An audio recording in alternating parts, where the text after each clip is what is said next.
Welcome back student to the 11th lecture of cell. ये class 9 का series चल रहा है और अब हम लोग आ गए माइटोकॉन्ड्रिया पे। ये माइटोकॉन्ड्रिया को पावर हाउस ऑफ सेल कहा जाता है।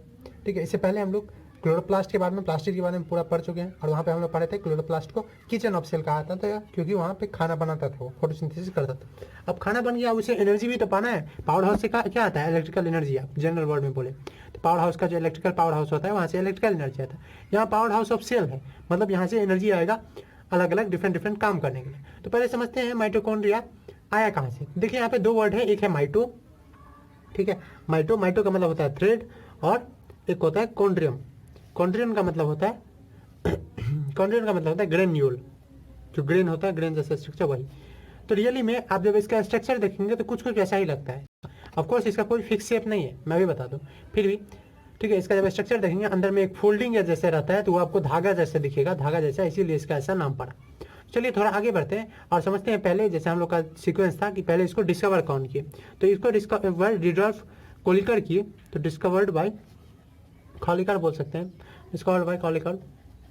और ये लगभग 1880 में के लगभग डिस्कवर किए थे। अब ये छोटा सा ऑर्गेनल होता है, कोई बड़ा नहीं, जैसे कि हमारा क्लोरोप्लास्ट था उतना बड़ा नहीं होता, लेकिन छोटा सा होता है और इसका कोई फिक्स शेप भी नहीं है।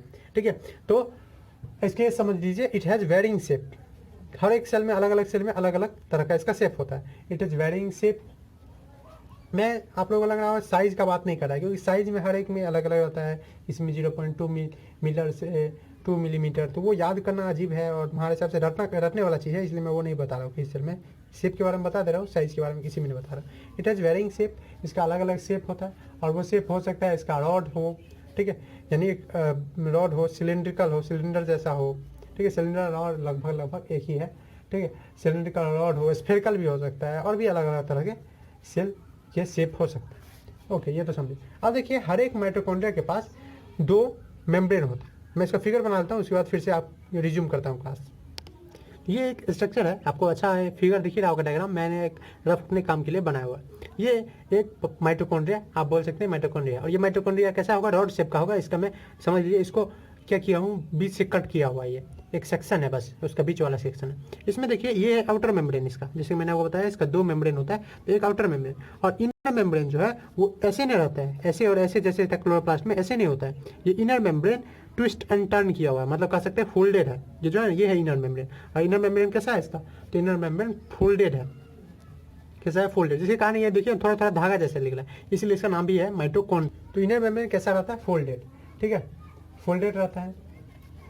ये फोल्डेड क्यों रहता है? क्योंकि इनर मेम्ब्रेन में बहुत सारा रिएक्शन होना रहता है और बहुत सारा रिएक्शन होने के लिए केमिकल रिएक्शन, जैसे कि खाना से एनर्जी प्राप्त करना, जो रिस्पायरेशन आप पढ़े हो ना, ये सेलुलर रिस्पायरेशन यहाँ होता है। तो बहुत सारा रिएक्शन होना था, रिएक्शन होना था, बहुत ज़्यादा एरिया चाहिए। और एरिया कब होगा? ठीक है, जब ये अपना क्या कर ले, अपने आप को मोड़ मार के रख ले, फोल्ड करके रख ले, और इसीलिए ये मोड़ता मारता भी है अपने आप को। ठीक है, आप लिख सकते हैं जब इनर मेम्ब्रेन जो होता है, इनर मेम्ब्रेन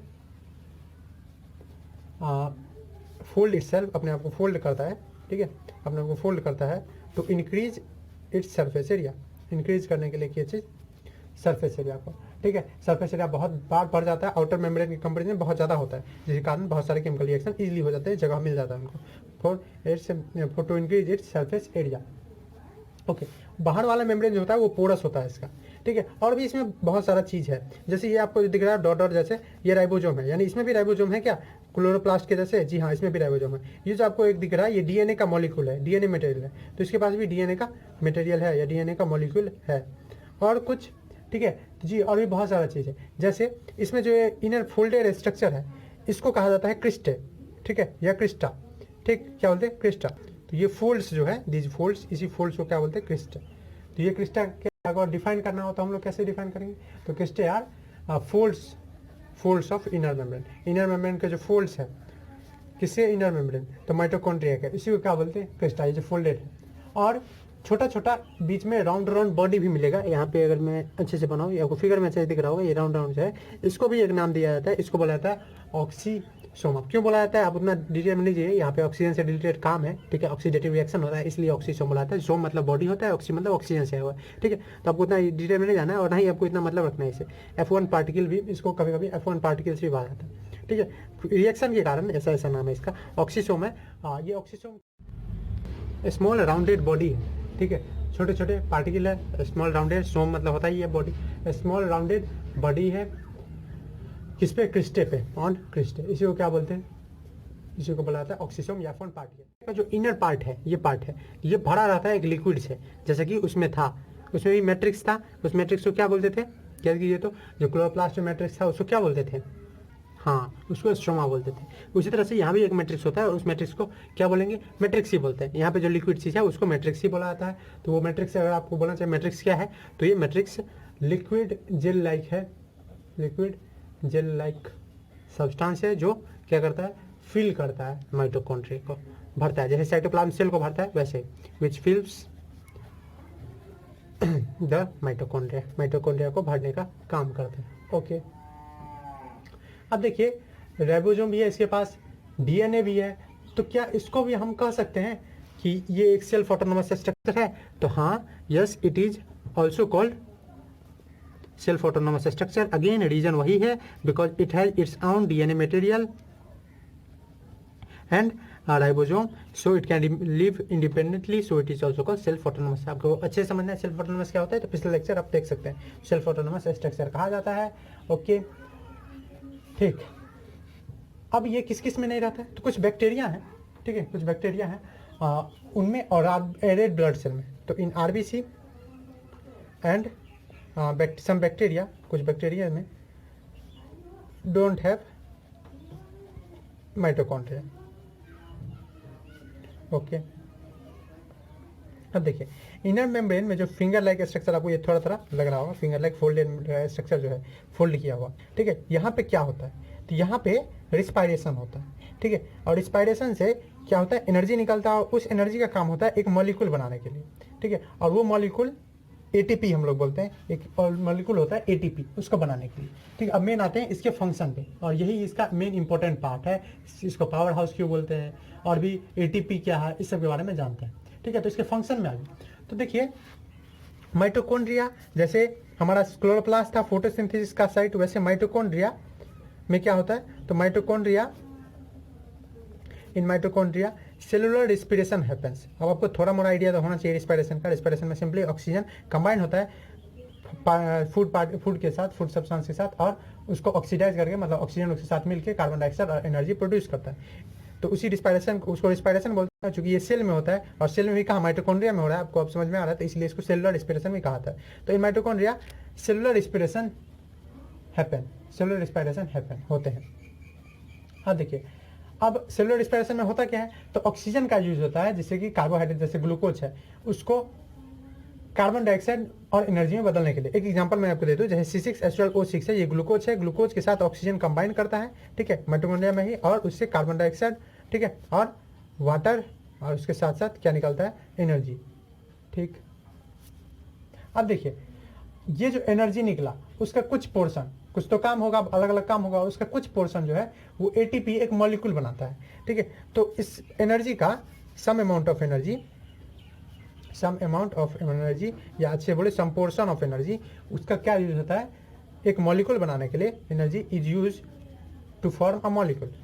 क्या चीज़ बनाने के लिए यूज होता है, एक मॉलिक्यूल, और उस मॉलिक्यूल का क्या नाम है, उस मॉलिक्यूल का नाम है एटीपी, मॉलिक्यूल एटीपी। एटीपी का फुल फॉर्म, तो इसका नाम है एडिनोसिन, क्या है, एडोनिसिन ट्राइफॉस्फेट। अब इसका ऐसा नाम क्यों है, इसके लिए आपको हायर केमिस्ट्री में जाना पड़ेगा, तो उतना ये एडोनिसिन क्या है, फॉस्फेट ट्राई क्या है, तो उसको आप छोड़िए अभी, ठीक है। एडोनिसिन ट्राइफॉस्फेट है, आप नाम याद ही कर लीजिए तो अच्छा होगा, ठीक है। अब चूंकि माइटोकॉन्ड्रिया एटीपी सिंथेसाइज कर रहा है, ठीक है, और एटीपी क्या है, एनर्जी पैकेट है, एक तरह से बोल सकते हैं, ठीक है, एनर्जी का पैकेट है, वो एनर्जी को रखता है।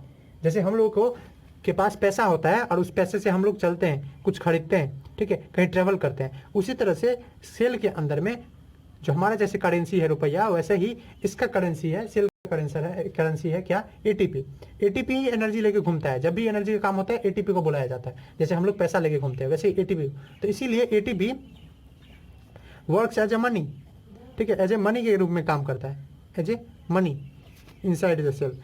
अब यहाँ पे मनी कहने का क्या मतलब है, मनी कहने का मतलब है कि मनी से सब कुछ होता है ना बाहर में, तो वहाँ पे सेल के अंदर तो ऐसा नहीं है कि दुकान वगैरह है, वहाँ पे क्या चीज़ है, एनर्जी से होगा, ठीक है, तो एनर्जी से होगा, तो इसीलिए इसको, so it is also called currency of cell, it is also called currency बोला जाता है, करेंसी या एनर्जी कैरियर, मतलब एनर्जी को ढोने वाला, क्योंकि ये बना किससे है, एनर्जी से, तो इसमें एनर्जी है, इस मॉलिक्यूल में एनर्जी है, एनर्जी कैरियर ऑफ सेल।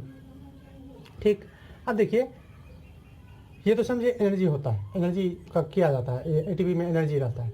अब इस एनर्जी का काम क्या है, तो ये एनर्जी पहले तो देखिए ये एनर्जी जो निकला इसमें से कुछ वेस्ट भी होगा, कुछ का तभी इमीडिएटली यूज हो गया, और कुछ जो बचा वो एटीपी बना। अब ये एटीपी का तब यूज होगा जब कोई रिक्वायरमेंट होगा शरीर के अंदर। अब एनर्जी का क्या रिक्वायरमेंट है, बहुत सारा है, ठीक है। कुछ चीज़ बनाने के लिए, जैसे डीएनए का रिप्लिकेट करने के लिए, सेल का डिवीजन होने के लिए, प्रोटीन का बनाने के लिए जो कि राइबोसोम बनाता है, कार्बोहाइड्रेट लिपिड को बनाने के लिए, ठीक है, और भी सारे मैकेनिकल वर्क है हमारे मसल्स को मूवमेंट के लिए, ठीक है, जितने सारे काम हैं वो सारा इसी एनर्जी से होता है। अब चूंकि ये माइटोकॉन्ड्रिया आप देख सकते हैं, इसके पास राइबोसोम है, खुद बना सकता है प्रोटीन, इसीलिए इसको सेल्फ ऑटोनोमस स्ट्रक्चर भी कहा जाता है। तो यही सब बातें थी किसमें, हम लोग को माइटोकॉन्ड्रिया में बात करने का। अब अगेन आपको अगर फंक्शन अच्छे से नहीं समझ आया, फंक्शन होता क्या है, तो फंक्शन में इसका मेन एक आप लिख लीजिए कि इसका मेन फंक्शन है क्या चीज, सेलुलर रिस्पिरेशन, ये साइट फॉर सेलुलर रिस्पिरेशन, ये एक जगह है, ठीक है, किस चीज़ के लिए, सेलुलर रिस्पिरेशन के लिए। अगेन ये और फंक्शन लिखना चाहे तो इट फॉर्म्स एटीपी, ये एटीपी फॉर्म करता है, और एटीपी रुपया के जैसे काम करता है, ठीक, करेंसी की तरह काम करता है सेल में, और सेल में जितना काम होता है इसी करेंसी से होता है, इसीलिए इसको एनर्जी करेंसी भी बोलते हैं, ठीक है। और बहुत सारे अलग अलग सब्सटेंस ही बनते हैं। तो यही बातें थी किसी बारे में, माइटोकॉन्ड्रिया के बारे में। माइटोकॉन्ड्रिया का भी हो गया, सारे सेल ऑर्गेनल हो गए एक्सेप्ट वैक्यूल, जो कि हम सेल इंक्लूजन में भी कर चुके हैं, लेकिन फिर भी हम अलग से एक वीडियो लाएंगे नेक्स्ट लेक्चर, जिसमें हम लोग किस पे बात करेंगे, जिसमें हम लोग वैक्यूल पे बात करेंगे। उसके बाद सेल ऑर्गेनल खत्म हो जाएगा, then we will move to nucleus, जो कि हमारा नेक्स्ट लेक्चर होने वाला है न्यूक्लियस, ठीक है। चलिए ऐसे ही देखते रहिए, थैंक्स फॉर वॉचिंग।